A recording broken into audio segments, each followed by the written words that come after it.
एक सुंदर कथा आती है पितरों की। एक बार सारे पितर, पितर जानते हो ना आप लोग, जम के तो बोलो, जो चले गए, प्राण छूट गए, जो चले गए, वो पितरों की गिनती में आए। गर्भ में अगर कोई बच्चा मर गया, गर्भ से बाहर निकल कर मर गया, तो वो आहूतों की गिनती में आ गया, जो कुंवारी अवस्था में मर गया। वो कुंवारा चले गया, आहूत हो गया, कुंवारी अवस्था में चले गए। तो पितर, आहूत, ये सब भगवान देवाधिदेव महादेव के पास आ गए और भगवान शिव जी के पास आकर खड़े हो गए।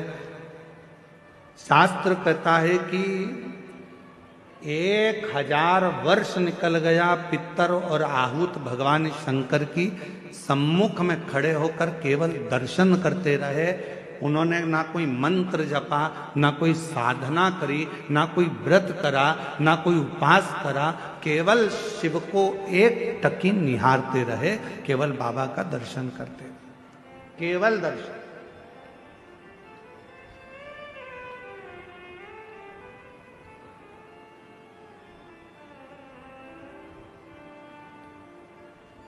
कितना फल है दर्शन का, जरा देखिएगा।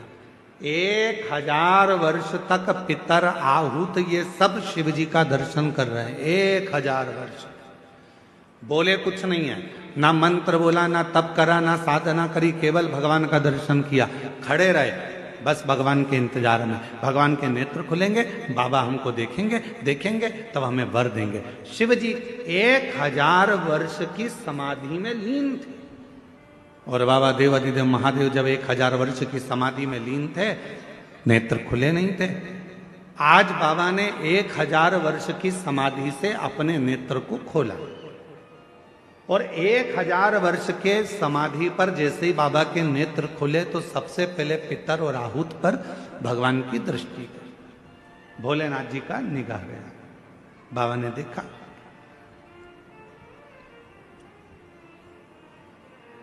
शिव जी ने पितरों को बुलाया, आहूतों को बुलाया और बुलाकर पूछा, क्यों भाई, क्या बात है, तुम यहां खड़े हो, क्या बात है? बस देवाधिदेव महादेव बाबा पूछने ही वाले थे, इतनी देर में नंदी दौड़कर आ गया और नंदी दौड़कर आया और आते से ही भगवान भोलेनाथ जी से बोला, प्रभु आपने तो इनको अब देखा है, जितने समय से आप तप कर रहे हो उतने समय से ये बाहर खड़े होकर आपका दर्शन कर रहे हैं, इंतजार कर रहे हैं। नेत्र खुलेंगे, बाबा हमें वर देंगे, नेत्र खुलेंगे, बाबा हमें वर देंगे। 1000 वर्ष इन पितरों को हो गया, 1000 वर्ष इन आहूतों को हो गया, आपका दर्शन कर रहे हैं प्रभु, आप इन्हें वर दे दीजिए। शिव जी ने पितरों से पूछा, तुम क्या चाहते हो, तुम्हें चाहिए क्या? आहूतों से पूछा, तुम्हें क्या चाहिए, तुम बोलो। पितर और आहूत दोनों एक ही बात बोले, प्रभु संसार के लोग श्राद्ध पक्ष में हमको जल देंगे। संसार के लोग जब श्राद्ध आएगा, 16 श्राद्ध 16 दिन के आएंगे, तब ब्राह्मण को भोजन कराएंगे, पिंडदान करेंगे, तर्पण करेंगे, श्राद्ध करेंगे, तर्पण में जल देंगे, तब हमको जल प्राप्त होगा, तब हमको भोजन प्राप्त होगा, तब तक हम भूखे रहेंगे। इसलिए प्रभु एक कृपा कर दो कि ऐसी कोई व्यवस्था कर दो कि घर के लोग, परिवार के लोग, कुटुंब के लोग, कोई भी प्रतिदिन या हफ्ते में एक बार कैसे भी उनके माध्यम से हमें जल प्राप्त हो जाए और हम तृप्त हो जाएं। भगवान देवाधिदेव महादेव ने वर दे दिया पितरों को, आहूतों को। क्यों चिंता करते हो?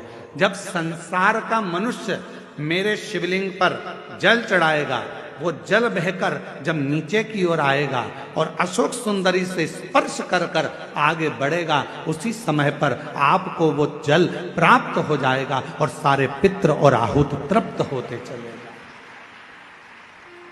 वो जल आपको वहां प्राप्त होगा।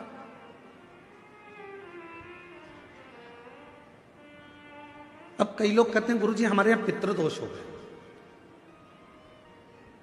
कोई कहते हैं गुरुजी हमारे यहाँ आहूत दोष हो गया, पितृ दोष हो गया, हमारे यहाँ ये दोष लग गया, हमारे यहाँ वो दोष लग गया। किसी ने बताया कि हमारे यहाँ कोई टोना कर गया, कोई ने बताया हमारे यहाँ कोई टोटका कर गया, कोई ने बताया हमारे यहाँ कोई ने विद्या कर दी, कोई ने कहा हमारे यहाँ ये हो गया। शिव महापुराण की उमा संहिता कहती है जो भगवान शंकर को जल चढ़ाता है, जल चढ़ाते समय उसके जितने भी दोष हैं, चाहे पितृ दोष हो, चाहे आहुत दोष हो, चाहे वासुक दोष हो, चाहे कालसर्प दोष हो, जितने भी दोष होते हैं वो सारे दोष अपने आप समाप्त होते चले जाते हैं। और याद रखना, जो भगवान शंकर पर चढ़ा हुआ जल थोड़ा सा झेल कर लेकर आता है और अपने घर के दरवाजे पर छींटता है, दुनिया में किसी की सामर्थ्यता नहीं है कि कोई तुम्हारे ऊपर टोना कर दे या तुम्हारे को तकलीफ दे।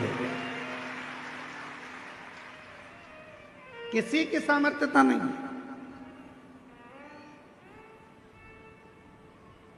हम तो बाबा के भरोसे चलते हैं, हम तो बाबा के भरोसे चलते हैं। ये दुनिया वाले जलते हैं, ये दुनिया वाले बोलो बोलो जलते हैं। हम तो बाबा के भरोसे चलते हैं, डमरू वाले के भरोसे चलते हैं, काशी वाले के भरोसे चलते हैं, सीहोर वाले के भरोसे चलते हैं, देवघर वाले के भरोसे चलते हैं, डमरू वाले के भरोसे चलते हैं। हम उस पर आश्रित होकर चलें। जब हम पूर्ण आश्रित हो जाएंगे तो वो हमको संभाल। क्या चाहिए मेरे भोले बाबा को? ना तो मेरे भोले बाबा को तुमसे धन चाहिए, ना मेरे भोले बाबा को तुमसे दौलत चाहिए, ना मेरे शंकर भगवान को तुमसे संपदा चाहिए, ना मेरे शंकर भगवान को तुमसे कोई प्रॉपर्टी चाहिए, ना मेरे शंकर भगवान को तुमसे कोई संपदा चाहिए। कोई तुमसे कहे कि शंकर भगवान को 1 किलो भोग रोज लगाना पड़ेगा तो समझ लेना कि बेवकूफ बना रहा। कोई तुमसे कहे कि शंकर जी को 5 किलो दूध रोज चढ़ाना पड़ेगा, समझ लेना कि बेवकूफ बना रहा है। कोई तुमसे कहे कि 25 किलो घी का दिया शंकर जी को लगाना पड़ेगा, समझ लेना बेवकूफ बना रहा है। अगर कोई तुमसे कहे कि शंकर भगवान को इतना सारा प्रसाद चढ़ाना पड़ेगा तो समझ लेना कि पागल बना रहा है। मेरा भोले बाबा तुम्हारे प्रसाद का भूखा नहीं है, मेरा भोले बाबा तुम्हारे दूध का भूखा नहीं है, मेरा भोले बाबा तो केवल तुम्हारे निर्मल मन का भूखा है, सच्ची भक्ति का भूखा है और हृदय का भूखा है। तुम्हारे मन से, तुम भाव से एक चावल का, मात्र एक चावल का दाना यदि शंकर भगवान को समर्पित करते हो, शिव उसको स्वीकार करते हैं। आप 1 लोटा जल शंकर भगवान को समर्पित करते हो, शिव उसको स्वीकार करते हैं। आप 1 चम्मच में से भी आधी चम्मच यदि देसी गाय का, हमारी वेद लक्षणा देसी गाय का यदि दूध आधी चम्मच से भी आधी चम्मच यदि आप शिव को दे रहे हो, शिव स्वीकार कर रहे हैं। फिर आप केमिकल का दूध मत चढ़ाओ, थैली का दूध मत चढ़ाओ, ये इधर उधर से आया हुआ दूध भगवान को मत चढ़ाओ। आप तो देसी गाय का 1 आधी चम्मच से भी आधी चम्मच दूध अगर शिव को दे रहे हो तो शिव स्वीकार कर रहा है। एक छोटा सा मोड़, एक छोटा सा टर्म जिंदगी में आता है। ऐसा कोई व्यक्ति नहीं है जिसके जीवन में मोड़ नहीं आया, ऐसा कोई व्यक्ति जन्मा नहीं संसार में जिसकी जिंदगी में कोई टर्न नहीं आया। आता है बचपन पूरा निकलने के बाद भी एक मोड़ आता है, जवानी पूरी निकलने के बाद भी एक मोड़ आता है, अधेड़ी पूरी निकलने के बाद भी एक मोड़ आता है। और जिंदगी में कई मोड़ ऐसे आते हैं जो हमारे जीवन को श्रेष्ठ बनाने का प्रयास करते हैं, हमारे जीवन को अच्छा बनाने का प्रयास करें। पर उस समय पर हमारे जीवन में हमें चाहिए कि उस समय पर हम परमात्मा को कैसे भजें, उस समय पर परमात्मा का कैसे स्मरण करें। शिव कथा कर रही है, भगवान शंकर का चरित्र कर रहा। ब्रह्मा जी ने कहा मैं देखूं क्या ये सृष्टि की रचना शिव कर रहे हैं। शिव कौन है? भगवान शंकर को पहचानने के लिए भगवान ब्रह्मदेव ने और भगवान विष्णु ने एक पर्वत को घुमाना प्रारंभ करा। शिव महापुराण की कथा कहती है कि पर्वत को घुमाने की जरूरत नहीं है, भगवान शंकर को पहचानने के लिए, भगवान शंकर को जानने के लिए केवल अपना मन, अपना चित्त, अपनी बुद्धि, अपना हृदय थोड़ा सा टर्न लीजिए, थोड़ा घुमा लीजिए। जब जिंदगी में बहुत कष्ट हो, तकलीफ हो, दुख हो, तो थोड़ा सा मुड़ जाओ भगवान शंकर की भक्ति की ओर, तो जीवन अपने आप श्रेष्ठ होता चले जाए। अपने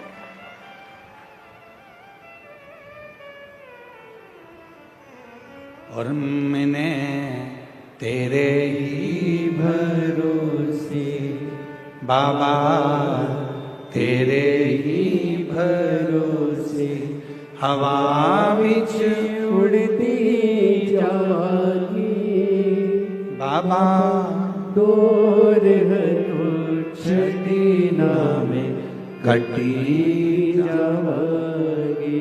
भोले मैं तेरी पत शंभू मेरी पत।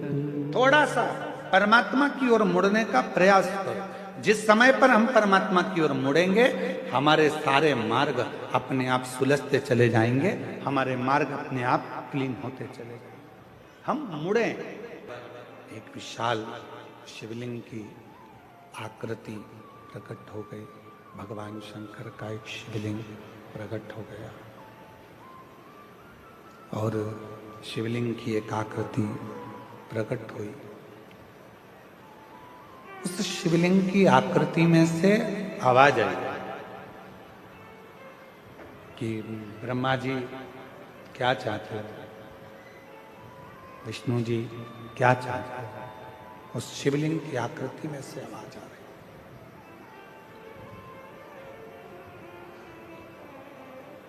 कोई नहीं बोला। भगवान ब्रह्मा जी ने कहा कि जानना चाहिए कि इस शिवलिंग का चरण कहाँ है और इस शिवलिंग का शीश कहाँ है। उसको जानने के लिए ब्रह्मा जी ने भगवान विष्णु जी से कहा कि तुम चरण ढूंढने के लिए जाओ, मैं शीश ढूंढने के लिए जाता हूं। और भगवान नारायण उस शिवलिंग का शीश ढूंढने के लिए ऊपर जाने, भगवान विष्णु ब्रह्मा शीश ढूंढने के लिए ऊपर जाने लगे और भगवान नारायण चरण ढूंढने के लिए नीचे की ओर जाने लगे, नीचे की ओर। पर भगवान नारायण को भगवान शंकर जी के शिवलिंग का शीश नहीं मिला। कई लोगों के मन में संशय उत्पन्न होता है, कई लोगों के मन में संशय रहता है, मैं शिव जी को जल चढ़ाऊंगी, भगवान शंकर मेरी बात मानेंगे कि नहीं मानेंगे। मैं शंकर भगवान का भजन करूंगी, शिव जी मेरी बात मानेंगे कि नहीं मानेंगे। मैं शंकर जी से प्रार्थना करती हूँ, शिव जी मेरा झोली भरेंगे कि नहीं भरेंगे। भगवान शंकर मेरी गोदी भरेंगे कि नहीं भरेंगे। मैं शिव जी से प्रार्थना करती हूँ, शिव मेरी बात मानेंगे कि नहीं मानेंगे। आपके मन में अगर संशय है, होगा कि नहीं होगा, सुनेंगे कि नहीं सुनेंगे, भगवान ऐसा करेंगे कि नहीं करेंगे, तो याद रख लेना वो काम कभी सफल नहीं हो सकता। जिस दिन तुमने सोच लिया कि मैं शंकर जी के मंदिर में जाऊंगी, लोटा भर के जल चढ़ाऊंगी, मैं कच्चे गांव जाऊंगी, मैं कांकेर जिले में पहुंचकर शिव महापुराण की कथा पंडाल में बैठकर सुनूंगी और मेरा विश्वास कहता है कि मेरा शंकर भगवान मेरी झोली भरेगा, मतलब भरेगा जरूर, ये निश्चित, वो सुनेगा जरूर। आपके मन में जब संशय उत्पन्न हो जाता है, आपके मन में जब संशय पैदा हो जाता है, होगा कि नहीं होगा, करूं कि नहीं करूं, होगा मैं पशुपति व्रत करूंगी, ये काम होगा कि नहीं होगा, मैं सोमवार का व्रत करूंगी, ये काम होगा कि नहीं होगा, मैं 16 सोमवार करूंगी, ये काम होगा कि नहीं होगा, मैं शिव चर्चा करूंगी, ये काम होगा कि नहीं होगा। जब तुम्हारे मन में दो संशय चल रहे हैं तो वो काम कभी नहीं होता। और तुम्हारे मन में जब पूर्ण भरोसा, पूर्ण विश्वास दृढ़ हो जाता है कि मैं पशुपति व्रत चालू कर रही हूं और ये विश्वास के साथ चालू कर रही हूं, एक पशुपति व्रत करा उसमें मेरे को संशय था, पर अब मैं जो पशुपति व्रत कर रही हूं ये मेरा विश्वास कहता है, प्रेशर नहीं आ रहा है साउंड में, ये मेरा विश्वास कहता है कि मेरा ये कार्य जरूर होगा तो निश्चित है कि वो कार्य पूर्ण जरूर होगा। क्यों? क्योंकि हमने वो विचार कर लिया, हमने वो सोच लिया। आप में से कितने लोग हैं जिन्होंने पशुपति व्रत करे? हाथ उठाओ जरा। सबने करे? रखो रखो वापिस। पूर्ण भरोसे से करे ना? पूर्ण विश्वास के साथ, पूर्ण भरोसे के साथ करे ना? दो मन बनाकर यदि हमने पशुपति व्रत करा है, दो मन बनाकर यदि हमने 16 सोमवार का व्रत करा है, दो मन बनाकर यदि हमने कोई भी उपास या व्रत करा है, वो व्रत कभी पूर्ण नहीं होता। इसलिए व्रत करने से पहले अपने मन को पूर्ण प्रबलता से पक्का बना लो कि मैं 16 सोमवार का व्रत कर रही हूं।